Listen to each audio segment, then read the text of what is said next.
बिस्मिल्लाहिर्रहमानिर्रहीम अस्सलाम वालेकुम।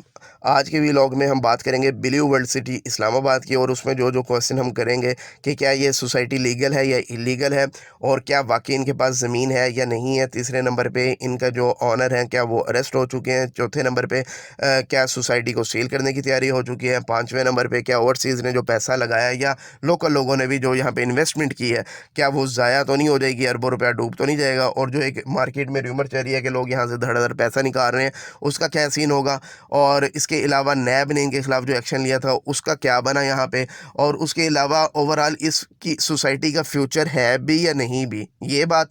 और उसके अलावा यहाँ पे डेवलपमेंट का काम क्या हो रहा है, नहीं हो रहा, और कितनी तेज़ी के साथ हो रहा है, और इस पे भी हम बात करेंगे। और ओवरऑल इस सोसाइटी का फ्यूचर क्या बनेगा, ये शॉर्ट टर्म इन्वेस्टमेंट है या जो लोग पैसा लगाना चाह रहे हैं उनको लॉन्ग टर्म में बेनिफिट होगा। तो ये सारी चीज़ें आज हम अगले 10 मिनट में इंशाल्लाह डिस्कस करने जा रहे हैं। सोसाइटी के लीगल स्टेटस की बात करें तो पहले मैं ये बता दूं कि ब्लू वर्ल्ड सिटी इस्लामाबाद, जैसे नाम से ज़ाहिर है ये इस्लामाबाद की सोसाइटी है, तो ऐसा नहीं है, ये इस्लामाबाद में है ही नहीं है। ये तहसील रावलपिंडी के अंदर ये सोसाइटी आती है। इसके जो दोनों मौजे हैं वो तहसील रावलपिंडी में आते हैं, और ये आरडीए के अंडर आती है। रावलपिंडी डिस्ट्रिक्ट जो रावलपिंडी डेवलपमेंट अथॉरिटी के अंडर आती है, और उनके रिकॉर्ड के अकॉर्डिंग ये सोसाइटी इलीगल है, गैर कानूनी है। दूसरी चीज़ मैं क्लियर कर दूँ कि ये लोग कहते हैं कि हमने अपनी डॉक्यूमेंटेशन सारी आरडीए में भी जमा करवाई हुई है, डिस्ट्रिक्ट काउंसिल में भी जमा करवाई है, लेकिन दोनों डिपार्टमेंट की आपस की लड़ाई है, और ये फैसला नहीं हो रहा कि ये उसके अप्रूवल वो देंगे या वो देंगे। और दूसरा जो एलिगेशन है जिसकी वजह से इलीगल अभी स्टेटस जा रहा है, इनको स्टार्ट में एक एनओसी मिला था 1500 केनाल का, 401 मौजे में आता है, 1101 मौजे में आता है, लेकिन उसके बाद मज़ीद इनको नहीं मिल सका। और ये क्लेम करते हैं कि हमारे पास ज़मीन है और 1,40,000 केनाल हमारे पास ज़मीन है, और लेकिन अभी तक एनओसी सिर्फ 1500 केनाल का है। अब वजह यही है कि इनको एनओसी नहीं मिल रहा है, और ये कहते हैं हमारे पास ज़मीन भी है, हमने तो उस पर डेवलपमेंट भी शुरू कर दी है, और सिर्फ इन दो डिपार्टमेंट की लड़ाई की वजह से, या जो पर्सनल कोई डिपार्टमेंट इनके साथ वो कर रहा है बकौल इनके, तो इनको अभी तक एनओसी नहीं मिला। लेकिन ये लोग डेवलपमेंट वहाँ पे कर रहे हैं। इसका आगे आगे मैं आगे थोड़ा सा प्रूफ भी आपको दूंगा। अच्छा जी, दूसरी बात, एक चीज़ होती है लीगल, एक होती है इलीगल। इलीगल सोसाइटी होने का मतलब ये भी हरगिज़ नहीं है कि वो सोसाइटी कभी आपको प्लॉट डेवलप करके नहीं देगी, ठीक है। बड़ी सोसाइटीज़ ऐसे हैं, लाहौर में भी ऐसे हैं, इवन के बैरिया ऑर्चर्ड के प्रोजेक्ट हैं जिसमें इलीगल सोसाइटी है, लेकिन उन्होंने डेवलप करके लोगों को पोजेशन भी दे दी है। और लीगल सोसाइटी होने का ये मतलब नहीं है कि आप सेफ़ हैं और आपको चीज़ मिल जाएगी। लीगल सोसाइटीज़ 15-15, 20-20 साल हो गए ऐसी सोसाइटीज़ मौजूद है जिन्होंने आज तक डेवलप करके ही नहीं दी है, तो ये कोई गारंटी नहीं है। लेकिन बहरहाल लीगल होना चाहिए, एनओसीज होना चाहिए, जब तक ज़ाहिर है उस वक्त तक जो है ना एक पैनिक सिचुएशन रहती ही है।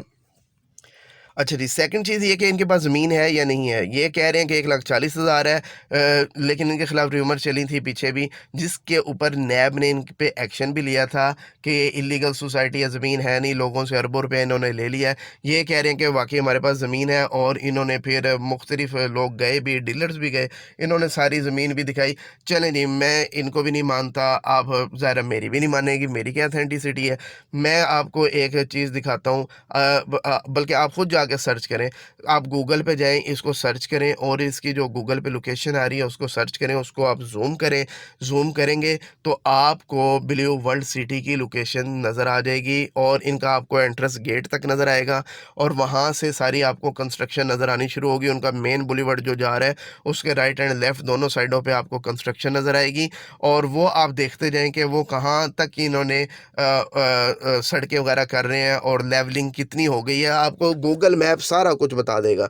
मेरी बात पे भी बिलीव करने की आपको ज़रूरत नहीं है। आप गूगल मैप पे सर्च, और आपको यहाँ तक वो गूगल मैप दिखाएगा कि क्या वहाँ पे मौके पे मशीनरी मौजूद है, क्या काम हो रहा है। इवन के जो वहाँ पे सीवरेज की पाइपिंग वगैरह हो रही है वो भी आपको वहाँ पे नज़र आएगी, और जो भी बुर्जुल अरब वगैरह वहाँ बन रहा है, हॉट्स मॉस्कोट्स वगैरह, ये सारी चीज़ें आपको गूगल बता देगा। लेकिन वो रिसेंट इमेजेस नहीं होती है, सेटेलाइट इमेजेस होते हैं, ये कुछ थोड़े पुराने होते हैं, 2-3 महीने पुराने, तो रिसेंट नहीं होते हैं। तो लेकिन आपको क्लैरिटी काफ़ी हो जाएगी कि आपको नज़र आएगा कि ऑन ग्राउंड ज़मीन है, तो वहाँ पे काम हो रहा है ना। अब लेकिन मुझे इस बात की, मेरे पास तो कोई श्योरिटी नहीं है कि 1,40,000 केनाल है या नहीं है, और इन्होंने ज़मीन बेची कितने वो। और इनका तो प्रोजेक्ट ये है कि हमने 5 लाख केनाल तक ज़मीन ख़रीदनी है, क्योंकि डेली बेसिस पे ज़मीन वहाँ ख़रीद रहे हैं। जो वहाँ के जो पटवारी हैं, गिरदावर हैं, जिनके साथ आपका कनेक्शन है, आप वहाँ से पता भी कर सकते हैं। ये वहाँ की सराउंडिंग की ज़मीनें ख़रीद रहे हैं। और नैब ने जो एक्शन लिया था, उन्होंने कहा था कि लोग हमें एप्लीकेशन दें, हम इनके खिलाफ एक्शन लेंगे।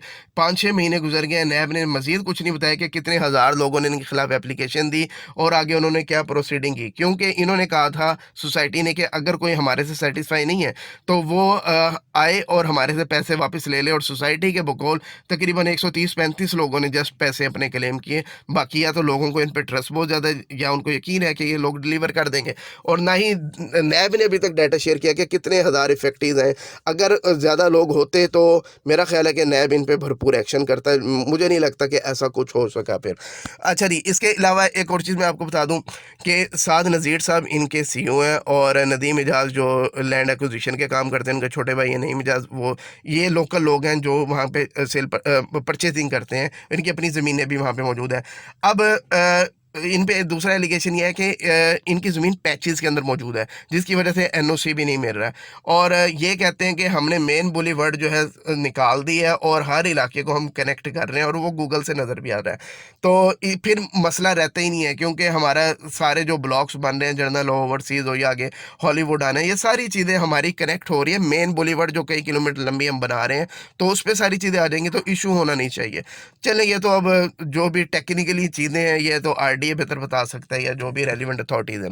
तो खैर, इनके पास लगता है ये कि ज़मीन भी है और ये डेवलपमेंट भी वहाँ पे कर रहे हैं। अब जो नईम एजाज साहब हैं, जो लैंड एक्विजिशन भी कर रहे थे, उनके खिलाफ 30-35 मुकदमात हैं, जिसमें कत्ल वगैरह के भी हैं, अगवा के भी हैं, डिफरेंट किस्म के। क्योंकि उस इलाके के अंदर जो है ये चौंतरा, और यहाँ पे पहले भी खबरें आती रही हैं, कई सोसाइटीज़ ऑपरेट कर रही हैं जो हर एक की कोशिश है कि यहाँ पे हम लैंड एक्विजिशन करें। और जब ये मसले मसाइल उन इलाकों में आते हैं तो ये वहाँ के रूटीन मैटर है, बंदे मरते हैं, एक आधा उनका मर गया, एक आधा उनका मर गया, इन्होंने उस पर FIR करा दी, उन्होंने इन पे करा दी, और ये सारी चीज़ें वहाँ पे चल रही हैं, ये एग्जिस्ट कर रही हैं। और इसी बेस पे इनको पहले भी अरेस्ट किया था, और अब फिर 2-3 दिन पहले इनकी सुप्रीम कोर्ट से जमानत खारिज हुई, और मेरा ख्याल है जस्टिस एजाजुल एहसन के पास इनका केस लगा था, बाबा रवान इनके वकील थे। तो इनकी फिर गिरफ्तारी हो गई है, और बातें हो रही हैं कि शायद सोसाइटी सील कर देंगे। तो मुझे नहीं लगता ऐसा कुछ होगा, सोसाइटी सील होगी, क्योंकि ऐसी बातों से सोसाइटी सील नहीं होती। अल्टीमेटली चीज़ें सेटल डाउन हो जाती हैं, सुलह सफाई और सारा कुछ हो जाता है, आपको पता ही है क्या होता है। तो चीज़ें सेटल डाउन हो जाती हैं, और इतना बड़ा प्रोजेक्ट है, इसको आप सील कर नहीं सकते। लोगों का अरबों रुपए और ओवरसीज़ का ज़्यादा पैसा लगा हुआ है, तो ओवरसीज़ को ज़्यादा परेशान होने की ज़रूरत नहीं है। मुझे लगता है कि इंशाल्लाह ये प्रोजेक्ट डिलीवर करेगा, जिस तरह ये डेवलपमेंट कर रहे हैं, और जिस तरह ये कह रहे हैं कि इस साल हम पोजेसन देना शुरू कर देंगे, 5 साल इस सोसाइटी को हो गए हैं। तो लोगों का यही था ना कि जी ज़मीन ही है, दूसरा डेवलपमेंट करके दे नहीं रहे, तो वो कह रहे हैं इस साल हम पोजेसन दे रहे हैं, जनरल ब्लॉक की शुरू कर देंगे। अगर वाकई अगले 6 महीने में लोगों को पोजेसन मिलना शुरू कर देता है तो मेरा ख्याल है वेल एंड गुड है। और अगर इन्होंने ऐसा वाकई किया तो मैं वहाँ पे जाके डिटेल वीडियो भी करके मज़ीद बनाऊंगा। और अगर मुझे लगा कि ये ठीक नहीं है, बदनीयती कर रहे हैं, या लोगों के साथ स्कैम होने का चांस है, तो मैं इस पर भी बात करूँगा। बाकी ना मैंने इनकी फ़ाइलें बेची हैं, ना मुझे 1 रुपया मिला, मुझे कोई ज़रूरत नहीं है। मसला ये है कि हमारे ओवरसीज़ पाकिस्तानी जा रहे हैं, जो पाकिस्तान में पैसा भेज रहे हैं, ऐसा ना हो कि मेरी किसी वीडियो की वजह से डर के वो पैसा बाहर यहाँ पे भेजना बंद कर दें। तो कोशिश करनी चाहिए कि अगर कोई सोसाइटी वाकई डेवलप करके दे रही है तो उसको सपोर्ट करना चाहिए। नहीं तो लाहौर की सोसाइटीज़ की तरह जिन्होंने डेवलप क्या करके देना है, 7-7 8-8 साल हो गए हैं, जिनके पास ज़मीन भी मौजूद नहीं है, तो ऐसा स्कैम नहीं होना चाहिए। स्कैम तो ये होता है कि जिनके पास ज़मीन भी नहीं है और कभी उन्होंने देना भी नहीं है, ये स्कैम होता है। लेकिन एक बंदा ऑलरेडी वहाँ पे काम करके डेवलप करने का दे रहा है और कुछ टाइम मांग रहा है, तो मेरा ख्याल है देखना चाहिए उनको कि इनकी नीयत क्या है। और 5-6 महीने में अगर ये डिलीवरी शुरू कर देते हैं तो वेल एंड गुड है। और मज़ीद सराउंडिंग में यहाँ पे रिंग रोड का इंटरचेंज आने वाला है, और जो एयरपोर्ट है यहाँ से भी तकरीबन 40 मिनट की ड्राइव है। DHA फेज़ 8 जो है वहाँ से भी 40-45 मिनट की ड्राइव है। सदर GHQ चले जाएँ 30 मिनट की ड्राइव है। चक्री रोड इसको लग रहा है, उसके ऊपर है ये अडयाला रोड का कनेक्शन इसको है। मेन मोटरवे यहाँ से जा रही है, CPEC रोड यहाँ से गुजर रहा है। तो मुझे लगता है नियर फ्यूचर के अंदर 8-10 साल, 12 साल, 15 साल की मैं बात कर रहा हूँ, ये इलाका बहुत ज़्यादा वेल एस्टेब्लिश हो जाएगा, और मेन बड़े नाम सोसाइटीज़ के यहाँ पे ऑलरेडी वर्किंग कर रहे हैं। तो मुझे लग रहा है ये सारे सराउंडिंग का फ्यूचर बहुत अच्छा है, और इस सोसाइटी के अंदर मुझे लगता है कि ये सही लोग हैं। आगे आपकी मज़ीद सर्चिंग आपको खुद करनी है, मज़ीद इनके बारे में सर्च करके आपका अपना कीमती पैसा तब इन्वेस्ट करना है। ये एक मेरी नाकिस राय थी, आप इससे इख्तलाफ भी कर सकते हैं। Thank you very much.